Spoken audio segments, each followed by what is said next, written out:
একই সাথে মনোনয়ন জমা দিয়ে হুডখোলা গাড়িতে প্রশাসনিক ভবন থেকে বেরোলেন আবু তাহের খান ও খলিলুর রহমান। এদিন মনোনয়নের পর আবু তাহের খান দাবি করেন মুর্শিদাবাদের 3টি সিটি তৃণমূলের দখলে আসবে। শুক্রবার দুপুরে বহরমপুরের জেলা তৃণমূল কার্যালয় থেকে মিছিল করে এসে প্রশাসনিক ভবনে মনোনয়ন জমা দেন জঙ্গিপুরের তৃণমূল প্রার্থী খলিলুর রহমান ও মুর্শিদাবাদের প্রার্থী আবু তাহের খান। বিধায়ক ও দলীয় নেতৃত্বকে সাথে নিয়ে প্রশাসনিক ভবনে যান দুই প্রার্থী। মনোনয়নের পর বিধায়কদের সাথে নিয়েই প্রশাসনিক ভবন ছাড়েন দুই প্রার্থী। মনোনয়নের পর কি জানালেন মুর্শিদাবাদ লোকসভা কেন্দ্রের তৃণমূল প্রার্থী?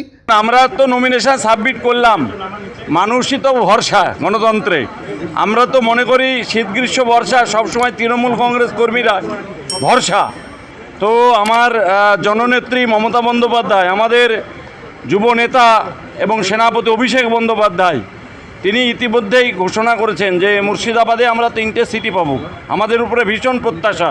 তো আজকের জনশ্রুতি বলে দিচ্ছে যে মুর্শিদাবাদে এবার 3টে সিটেই তৃণমূল কংগ্রেসের প্রার্থীরা বিপুল ভোটে জয়ী হবে। দুই লোকসভা আসনে প্রথম মনোনয়ন জমা দিলেন এই দুই প্রার্থী।